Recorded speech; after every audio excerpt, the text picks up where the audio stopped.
ਇਨਕਲਾਬ ਜਿਸਦੀ ਹੇਕ 'ਚ ਸੈਲਾਬ ਸੀ ਉਸ ਨੇਕ 'ਚ ਨਹੀਂ ਹੁੰਦਾ ਜੜਾ ਹਰੇਕ 'ਚ ਮਕਸਦ ਸੀ ਉਸ ਸੇਕ 'ਚ ਚਿਣਗ ਸੁਲਗਦੀ ਰਹੀ ਕਦਮ ਵਿੜਦਾ ਰਿਹਾ ਹਰਦਮ ਨਾ ਬਰਦਾਸ਼ਤ ਕੀਤਾ ਕਤਲੇਆਮ ਉਸਨੇ ਲਿਆ ਬਦਲਾ ਹੋਇਆ ਉਦਮ। ਨਾਮ ਰਾਮ ਮੁਹੰਮਦ ਸਿੰਘ ਆਜ਼ਾਦ। ਜਨਮ 26 ਦਸੰਬਰ 1899। ਜਗ੍ਹਾ ਸੁਨਾਮ। ਉਦੇ ਦਾ ਜਨਮ ਸ਼ਾਇਦ ਇੱਕੋ ਮਕਸਦ ਲਈ ਹੋਇਆ ਸੀ। ਉਹ ਦੇਸ਼ ਲਈ ਹੀ ਪੈਦਾ ਹੋਇਆ ਸੀ ਤੇ ਦੇਸ਼ ਲਈ ਹੀ ਸ਼ਹੀਦ। ਵੈਸੇ ਤਾਂ ਅੱਜ ਹਰ ਜਗ੍ਹਾ ਇਸ ਅਮੀਰ ਇਤਿਹਾਸ ਦੇ ਚਰਚੇ ਨੇ, ਪਰ ਇਹ ਰਿਪੋਰਟ ਅਸੀਂ ਚਾਹੁੰਦੇ ਹਾਂ ਕਿ ਤੁਸੀਂ ਆਪਣੇ ਬੱਚਿਆਂ ਨੂੰ ਜ਼ਰੂਰ ਦਿਖਾਓ ਤਾਂ ਕਿ ਯੋਧਿਆਂ ਦੀ ਬਣਤਰ ਤੇ ਉਹਨਾਂ ਦੇ ਮਕਸਦ ਕਿੱਦਾਂ ਦੇ ਹੁੰਦੇ ਨੇ ਉਹ ਇਹ ਜਾਣ ਸਕਣ। ਕਿੱਦਾਂ ਉਸ ਮਕਸਦ ਦਾ ਆਗਾਜ਼ ਹੋਇਆ, ਕਿੱਦਾਂ 21 ਸਾਲ ਇੱਕੋ ਮਕਸਦ ਲਈ ਲੜਦੇ ਰਹੇ ਤੇ ਸਹੀ ਵਕਤ ਦਾ ਇੰਤਜ਼ਾਰ ਕੀਤਾ, ਇਹ ਜਾਣਨਾ ਜ਼ਰੂਰੀ ਹੈ। ਸ਼ੁਰੂਆਤ ਹੁੰਦੀ ਹੈ ਇਸ ਦਿਨ ਤੋਂ।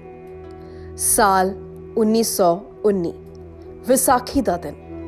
ਪੰਜਾਬ ਦੇ ਅੰਮ੍ਰਿਤਸਰ ਵਿੱਚ ਹਜ਼ਾਰਾਂ ਦੀ ਤਾਦਾਦ ਵਿੱਚ ਲੋਕ ਇੱਕ ਪਾਰਕ ਵਿੱਚ ਜਮ੍ਹਾਂ ਹੋਏ ਸਨ।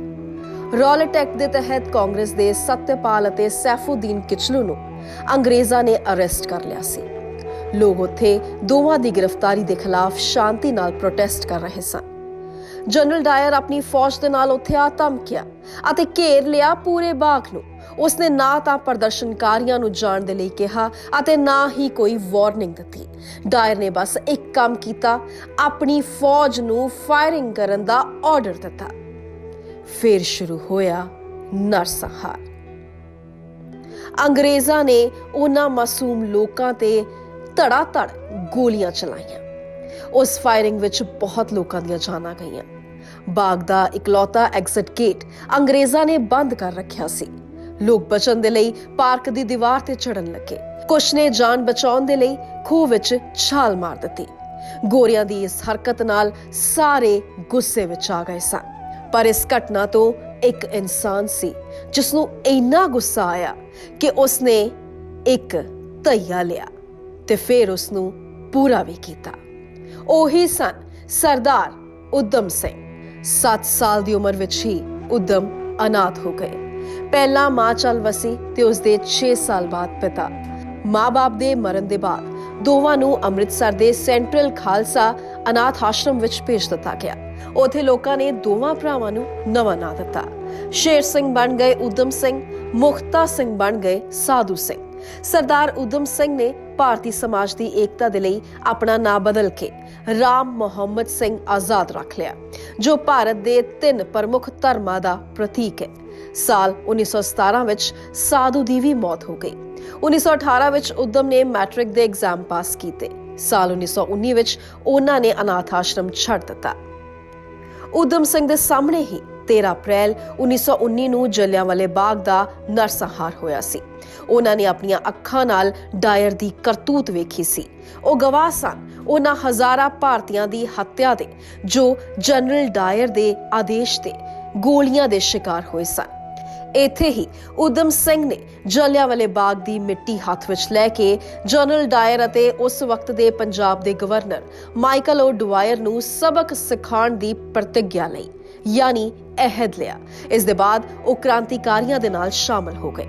ਸਰਦਾਰ ਊਧਮ ਸਿੰਘ ਕ੍ਰਾਂਤੀਕਾਰੀਆਂ ਨਾਲ ਚੰਦਾ ਇਕੱਠਾ ਕਰਕੇ ਦੇਸ਼ ਦੇ ਬਾਹਰ ਚਲੇ ਗਏ।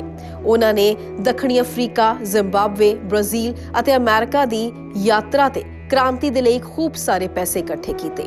ਇਸ ਦਰਮਿਆਨ ਦੇਸ਼ ਦੇ ਵੱਡੇ ਕ੍ਰਾਂਤੀਕਾਰੀ ਇੱਕ-ਇੱਕ ਕਰਕੇ ਅੰਗਰੇਜ਼ਾਂ ਨਾਲ ਲੜਦਿਆਂ ਹੋਇਆਂ ਜਾਨ ਦਿੰਦੇ ਰਹੇ। ਅਜਿਹੇ ਵਿੱਚ ਉਹਨਾਂ ਦੇ ਲਈ ਅੰਦੋਲਨ ਚਲਾਉਣਾ ਮੁਸ਼ਕਲ ਹੋ ਰਿਹਾ ਸੀ, ਪਰ ਉਹ ਆਪਣੇ ਅਹਿਦ ਨੂੰ ਪੂਰਾ ਕਰਨ ਦੇ ਲਈ ਮਿਹਨਤ ਕਰਦੇ ਰਹੇ। ਊਧਮ ਸਿੰਘ ਦੇ ਲੰਡਨ ਪਹੁੰਚਣ ਤੋਂ ਪਹਿਲਾਂ ਜਨਰਲ ਡਾਇਰ ਬਿਮਾਰੀ ਦੇ ਚਲਦਿਆਂ ਮਰ ਗਿਆ ਸੀ। ਅਜਿਹੇ ਵਿੱਚ ਉਹਨਾਂ ਨੇ ਆਪਣਾ ਪੂਰਾ ਧਿਆਨ ਮਾਈਕਲ ਓ ਡਵਾਇਰ ਨੂੰ ਮਾਰਨ ਵਿੱਚ ਲਗਾਇਆ ਅਤੇ ਉਸ ਨੂੰ ਪੂਰਾ ਕੀਤਾ। ਊਧਮ ਸਿੰਘ ਨੂੰ ਭਗਤ ਸਿੰਘ ਬਹੁਤ ਪਸੰਦ ਸਨ। ਉਹਨਾਂ ਦੇ ਕੰਮ ਤੋਂ ਊਧਮ ਬਹੁਤ ਇੰਪ੍ਰੈਸ ਸਨ।